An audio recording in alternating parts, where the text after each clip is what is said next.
Here we have a new 2023 Ford Mustang. This one is a GT Premium. Comes in Oxford white on ebony Recaro leather interior. The powertrain consists of a 5-liter naturally aspirated V8 engine, made it to a 10-speed automatic transmission, and that V8 puts out 450 horsepower. Coming around to this front end here, we get LED daytime running lights along with LED headlamps and LED fog lights. So really nice look for the Mustang. Hasn't been updated in a few years, but still super aggressive. And down here to the wheels, these are going to be 18s. We get passive keyless entry on on both doors, excuse me. Power door lock controls here. Then we have one touch up and down power windows for the front. Power mirror controls are there. Little space here, bottle holder in the back. Actually goes deep in there. Headlamp controls here. And there's our 6-way manual driver's seat. See if we can get behind the seat. Just take a quick look back there. I'm not going to try and get in there. Can't pay me enough to do that, but it's there if you ever need it. The fuel fillers here. Come around to the back end here. This one does have the upgraded performance exhaust, or the active valve exhaust, I think they call it. I'll show you on the window sticker here in a second. Love that sound though. Love the LED tail lights. And pretty impressive trunk space here.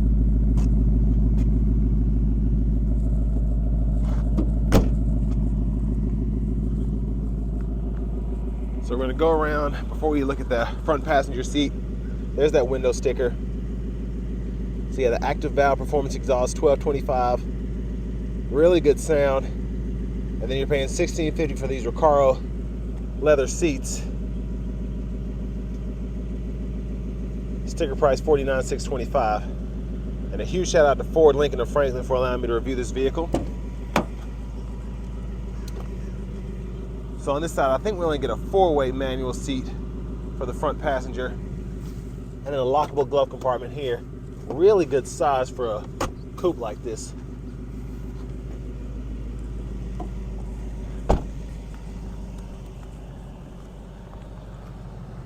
But I like this Mustang because it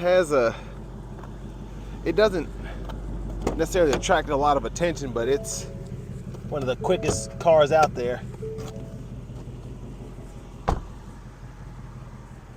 And this exhaust is one of the best sounding exhausts I've ever heard. So there's that 5-liter, mostly covered up there.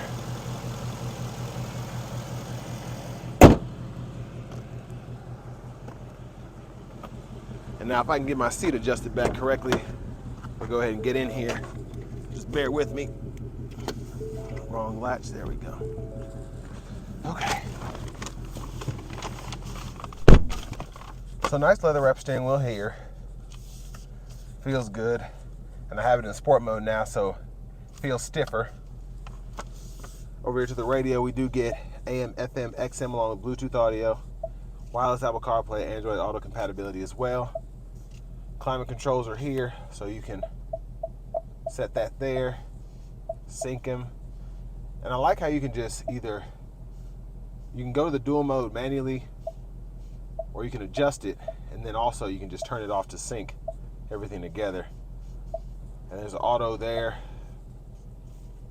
and then AC controls, fan direction, speed, and then we can use our defrosters there, but it's easier to just use the buttons down here. And then we have all the controls we need anyway. And I also like that you can, adjust it from here instead of using the screen if you want to, without even having to pull it up if you have your radio up, whatever.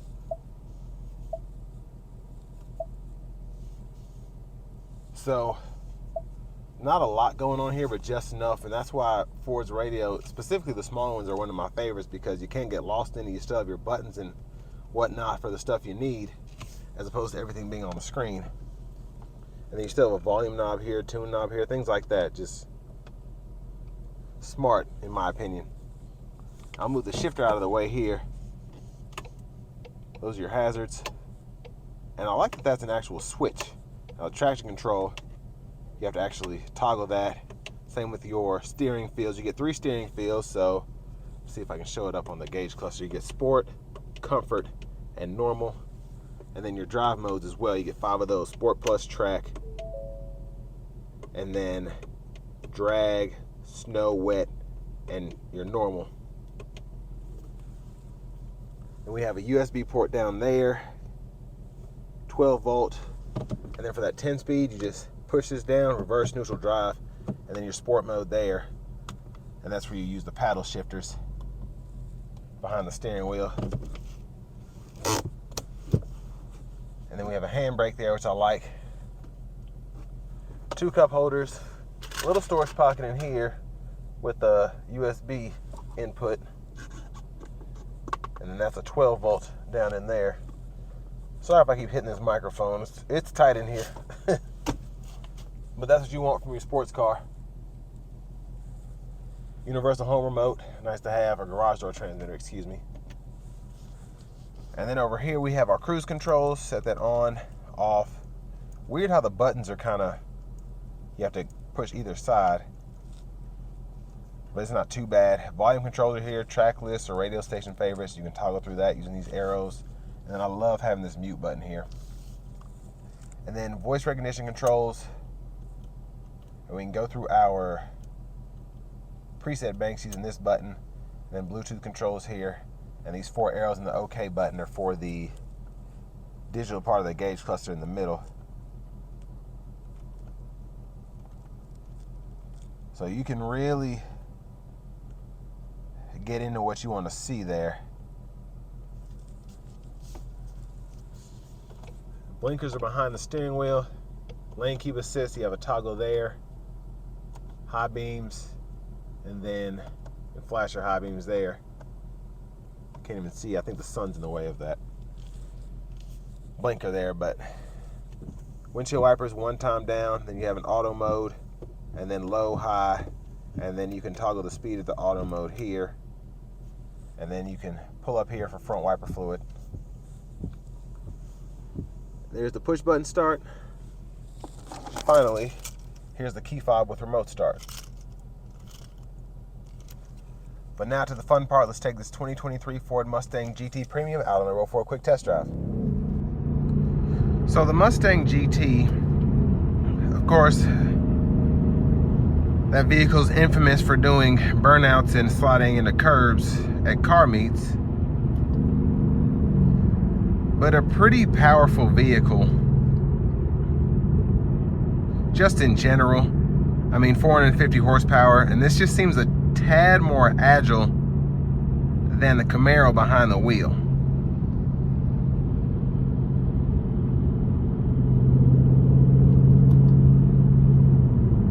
And of course, both of those have 10 speeds now.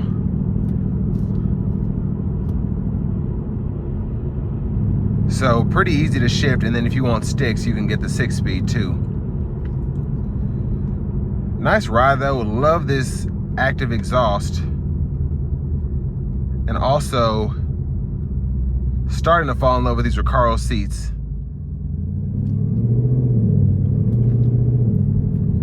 Now what makes the Recaro seats so good is, I'm a wider person, so when I first sat in here, the bolsters kind of worried me because they were kind of jarring into my sides, but they really keep you in place, especially if you're going to be taking this to track days or the drag strip. It might get a little old if you have to drive this 50 miles one way to work, but they really do a good job at keeping you secure in this seat, specifically around sharp corners.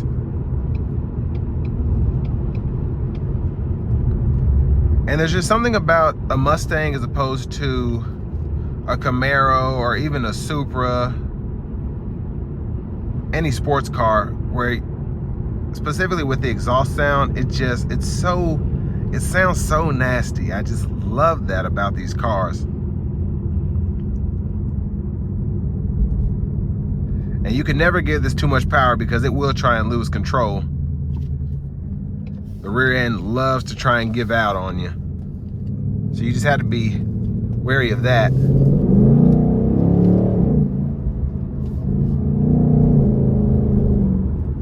Now with the 10-speed does seem to, specifically in the Sport Plus mode, it gets a little confused. So every so often there are a few hard jerks, but a lot of that has to do with just being in this stop and go traffic. So I can give it power, then I have to let off, and then somebody turns from in front of me, I want to give it power again. So just be mindful of that.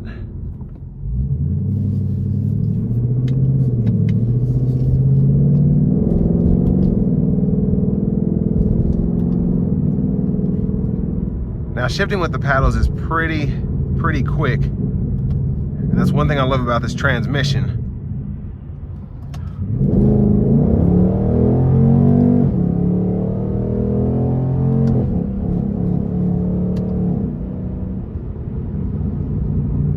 I don't want to give this too much throttle just because this only has 12 miles or so on it. But as you can see, just a little hesitation from the shifts, but they're snappy, they really are. And as we can see going on these bumpy roads, the ride is not terrible, but when you hit a particularly big one, you feel that. And I feel the Camaro takes bumps just a little bit better in my opinion. So if you want a smoother ride, I definitely recommend going with that. But the Mustang, like I said, it's just a little more fun for me. But it's also, it tends to feel a little more dangerous. But again, the shifts are so snappy. And I'm sure it would be a lot smoother. I'm gonna put it in normal mode now just to see how that changes things. But still use the paddles. Yeah, it's much smoother. In Sport Plus, it really gives you a more thrashy feel using the paddles. And in normal, it just drives normally.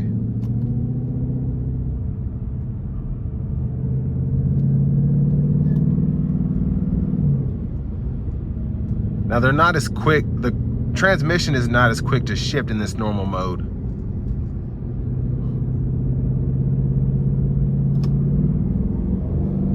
But again, the shifts are a lot more comfortable.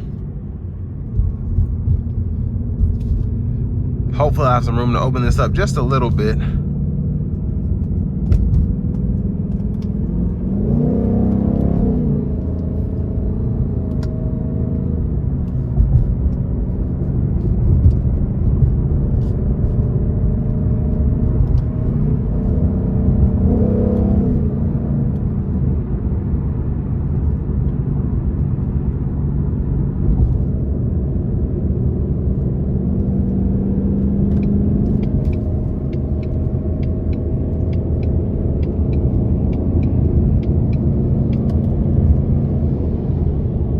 Put it into the auto mode now. It's kind of hard to shift with all this traffic. Put my foot down just a little bit. So of course, very fast. Put it back in the regular drive mode. Very fun to drive.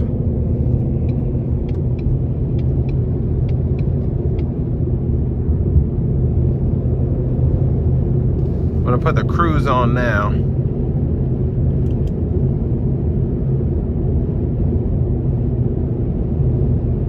So I think this is ready to get 24 or 25 miles per gallon highway, something like that.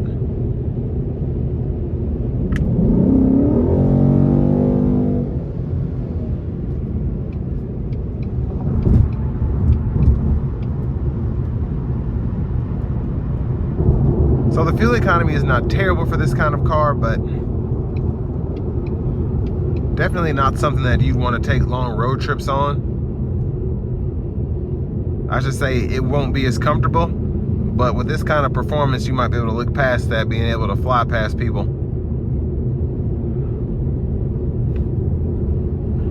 But overall, really fun car, really fun driving experience. And just something that puts a smile on your face every time you put your foot to the floor. And for this price point, really a good price compared to a Camaro SS or something with leather in it. So final thoughts on the Mustang. Like I said, a really fun car. If you're wanting something that is around that $50,000 mark, super fast, super quick, super agile, and like I said, just awesome driving experience. So this will bring me to the end of my review of the new 2023 Ford Mustang GT Premium.